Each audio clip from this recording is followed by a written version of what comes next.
Um, Good morning, everybody. Welcome now, or to my channel, I guess. I'm trying to do this live thing again. I tried it once before and it was okay, but like my Wi-Fi was kind of spotty, so like the live thing was like kind of weird. Um, but I guess I wanted to talk about this, like, not necessarily live, but my phone also doesn't have a lot of storage, so I wanted to like give myself enough time to talk about it. And that is scar acceptance. And I don't really talk about it a lot because I don't really talk about, I don't know, I talk about mental health sometimes, but I don't really talk about like my scars a whole lot. But I have notes always. I have to move my notes. Um, but recently I started using this on my scars, and I don't know if you can really see that. It's tea tree oil. It's organic tea tree oil, and it's an essential oil. And I've read that some people use it for their scars and stuff. Um, Not directly on the skin though, because it can cause like irritation. Like I mix mine with a little bit of lotion and rub them on. And I don't know. I've only been doing it for a little while, so I haven't really noticed a whole lot of fading or anything yet. But we'll see how that goes. Um, But I guess I wanted to talk a bit about like growing acceptance of self harm scars and like why I want to accept them, um, certain challenges I've had accepting them, things like that. I guess the main reason that it's like a big stressor for me to like see them right now is they bring up a lot of emotions and repressed memories and things from when they happened, and then I start thinking about the bad situations I was in and stuff. And it's when you have such a long diagnosis list as I do, it can be really tough. It's been less than a year since I was diagnosed with PTSD, so I'm still learning to cope with certain triggering things, and scars can definitely do that. Um, I've also like I never really point them out. I have some on my arms. Most of them are on my thighs, and I'm not gonna like show you or anything. But like I always thought they were like really embarrassing because they are big and obvious, and I always really want to hide them, especially like in the summer when I'm at home. Like when I'm at home, I'll wear shorts, but like in summer, I don't wear shorts that aren't like basketball shorts or shorts with leggings under them. Um, because not only do people stare like a lot, I don't want I don't want teenagers to see them and like think that it's good to do or edgy to do. And I say that because when I was in school, that was when I started self harming, and kids would basically give me attention and glorify me for it. And I really don't want that to be a thing that they get from seeing me in public. And I don't want little kids to be scared of me. That's a thing. Um, that would be really awful. And so it's mostly for the benefit of people that are like minors. I don't really like adults stare more often, but I don't really care what they think. Um, the ones on my arms, usually I view them a little less harshly, I guess, because there's less of them. They faded quicker because my arms are out in the sun more, even though they're still there. And I can usually cover some of them with like bracelets and jewelry and stuff. And I have tattoos on my arms that usually will distract from them. Um, I don't know. I guess I'm starting to use the lotion and tea tree oil on them, especially like when I'm having a really down day. Um, And I remind myself that, like, I don't have my legs in the sun as much as I would like, so they don't fade from that as much as I would like. But doing things like this is keeping my skin healthy, and healthy skin repairs itself better than not healthy skin. So I remind myself that, and making my skin healthy is just the best thing I can do at the moment. Um, and knowing that I'm doing the best thing that I can do right now is pretty great. Um, I guess moving on to like acceptance and why I want to accept them and be more body positive about them is like I know that the thoughts and memories will always be there no matter what. Like, no matter how well I learn to cope with them, they're gonna be there because that's what coping kind of like coping doesn't erase what happened. Um,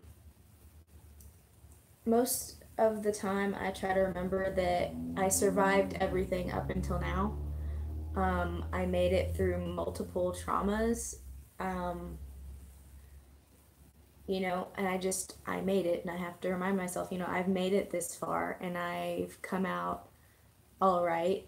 And just because bad things have happened doesn't mean that I am those bad things that happened. Um, I guess like I always originally like when people would see them, they would freak out. Like even when I went, um, when I guess my big incident with self harm happened, I went to like a rehabilitation type center, and I was really nervous because like you have to like kind of undress and stuff, and because the nurses have to like make sure you're not hiding anything because apparently you get people that do that, and they have to make sure that they like take notes of like major scars and stuff for their records. And I was really nervous about it, and the nurse was like kind of an older lady, and she was like, "Don't worry, honey, I've seen everything."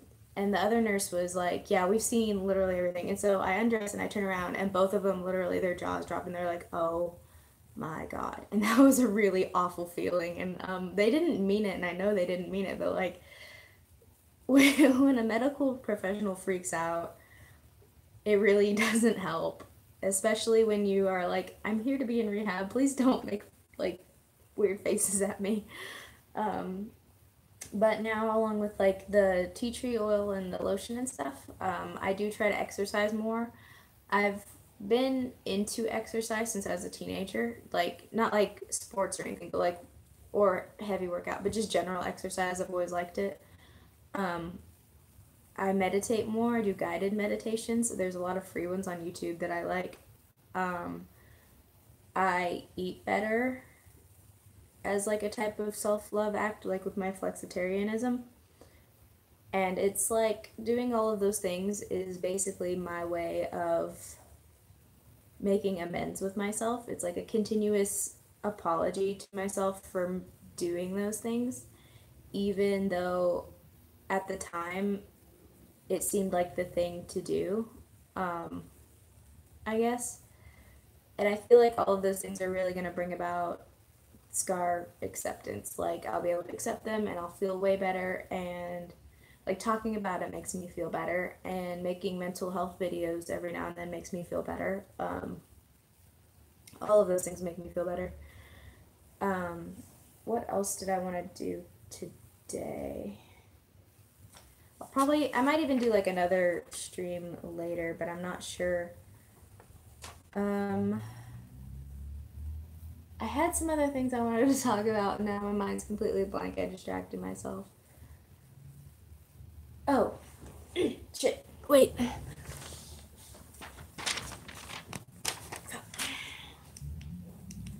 I have a thing on my Kindle that I wanted to do.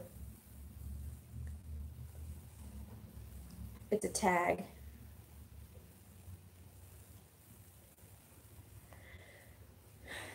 Notebooks. That's not it. Oh, okay. Since I was talking about scar acceptance and a little bit of like a little bit about self-harm. I wanted to do this tag. It's from Like Kristen. She's a mental health YouTuber, and it's called the self-harm recovery tag. She has lots of tags. One is just called the recovery tag, and I plan to do that one at a later date. Um, but this one is more specific, so I wanted to do this one today. Um, so yeah, it's 8 questions. Well, on her video she says it's 9, but I was like going along and like writing them down, and I only found 8 questions that she actually asked. But the first one's kind of like a two-part thing. The first question is, when and why do you think you started self-harming? I started very originally, like when I was 12. And why do I think I started self-harming? When I was like 12 was when I was diagnosed with some of my first things. I was diagnosed at the time with moderate depression and generalized or general anxiety disorder, and they thought I had OCD, but I hadn't been formally diagnosed at that age.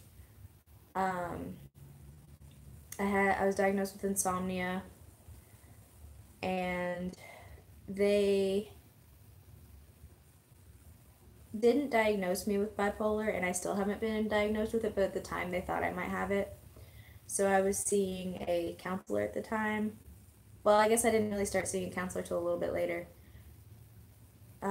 But that was when I started, like, I was 11 when I started, like, really exhibiting, like, big traits of those things, and a lot of those things, like, run in my family.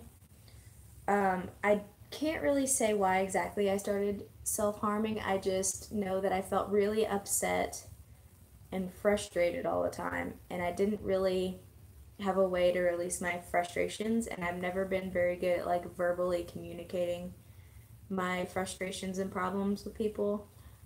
So I would like bottle it all up and like explode basically after a while. And I feel like, I don't know, and I don't even know where I got the idea that I needed to self harm.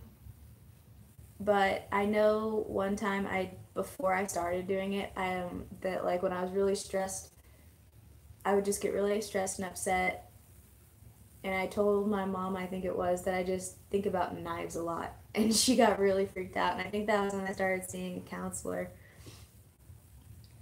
And that was like when I was 11. Question number 2 is, how long have you been in recovery? Officially, I guess like there was times where I would slow down and not do it as much, but I never actually chose to recover from doing it until about 2 years ago. It's only been about 2 years when I've been like consciously making an effort not to self harm anymore. Um, yeah, so from the ages of like 12 to like 21, there was times where I didn't do it for like a long time because I just didn't feel like I needed to as much, but like I was never, I need to recover, I need to do better, things like that. That was never really something that like happened, even though I went to like a rehabilitation center like 4 different times. Like it just never was something that I wanted. And it was never something that I thought that I needed, and it was never, even when I was like being talked to by medical professionals and stuff, like nobody ever mentioned recovery to me. They just discussed my episodes. So I didn't really think of it as an option. I didn't really know it was an option. Nobody brought it up. I didn't consider recovery until my last really big episode, and I guess that was when I started taking myself more seriously. The next question is, how long have you been self-harm free? I have been self-harm free for almost a year. I want to say it's been 10 months. Well, it's been less than that because it's been 10 months since I have cut, but it has been only like 6 months since I've done anything else. Question number 4. What inspired you to recover? I guess it's kind of like a tough question. Um, I guess whenever I started looking at recovery and things like that, it was because I was at pretty much my lowest point. Um, I had suicidal thoughts growing up, but like they were more fleeting than they were serious. Um, but I was just at this spot where everything was completely out of my control and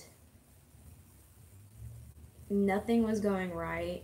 Everybody was kind of just passing me around like somebody else's problem, even though I wasn't even necessarily asking anybody for help.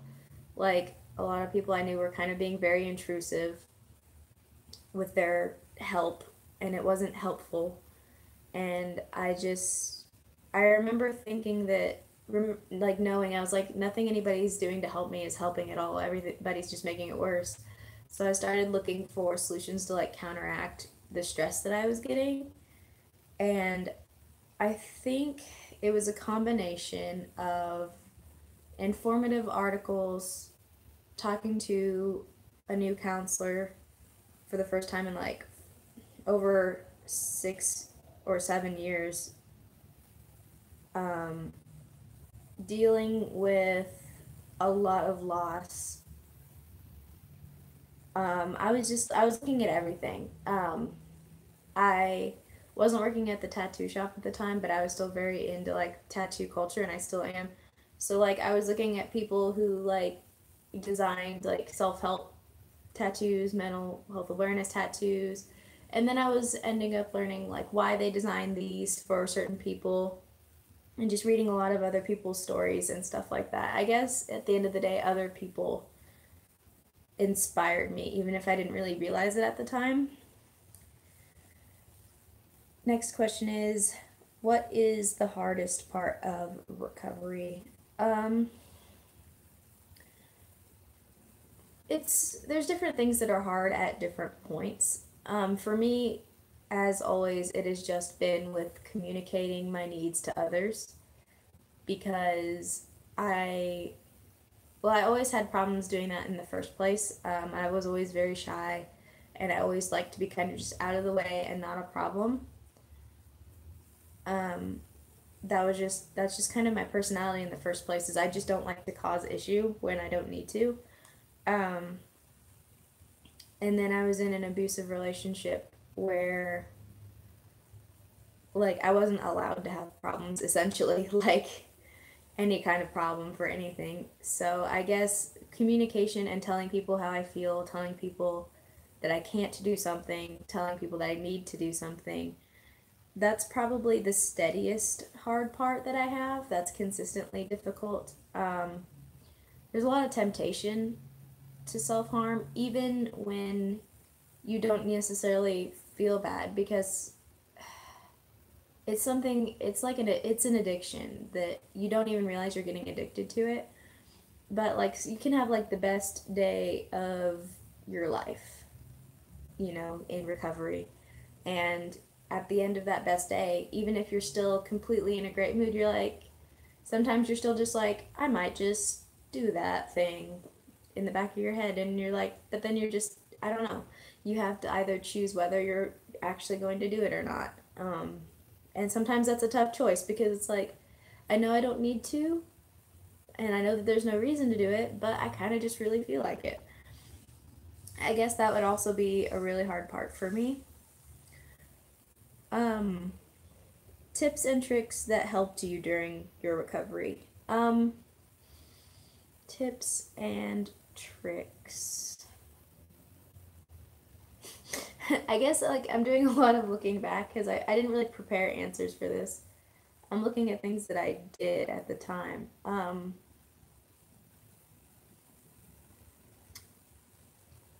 Well, these aren't really necessarily, I guess, like a trick that would be like an alternative was for a while, um, I was doing a lot of rapidly changing things with my hair very quickly. I did a lot of stuff. Um,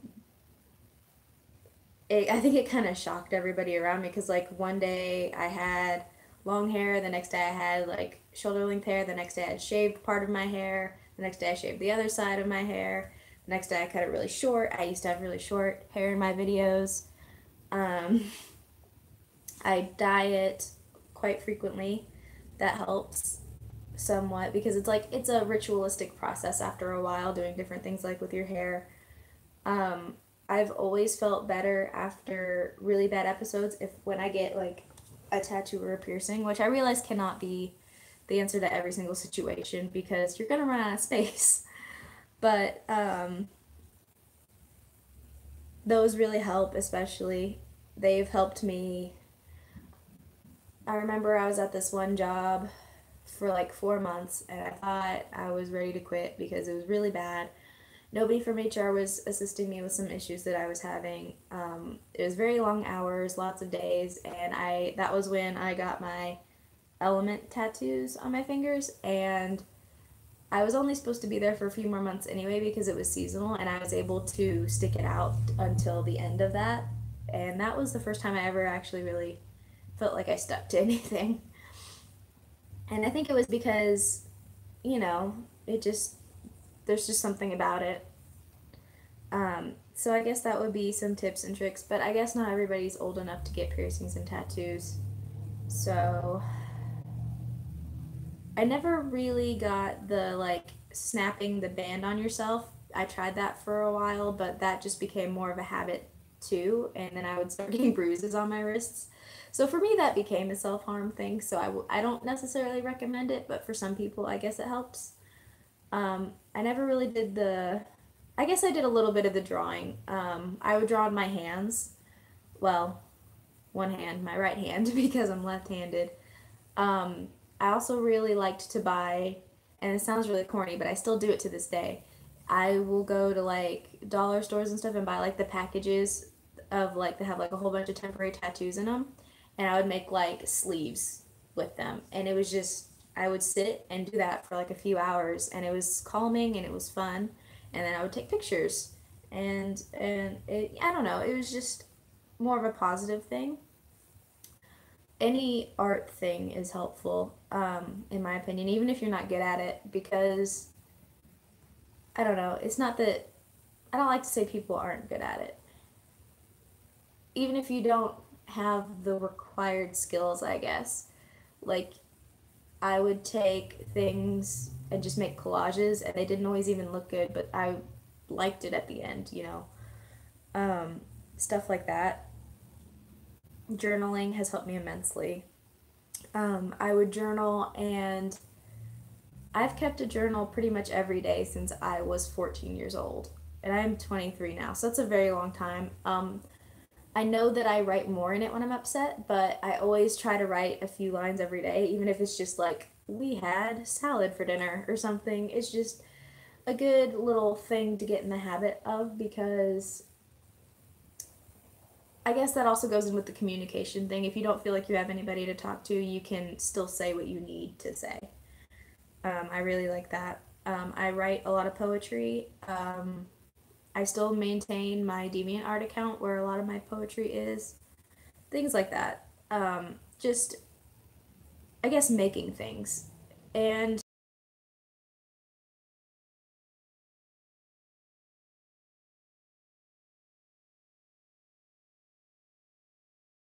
action, I would get angry and break things. Like, if you still feel compulsive, like you need to do that, I would like carve little faces in sticks and stuff like that and burn them like in a fire pit. So, like, you're still, there's different things you can do to really like release your feelings.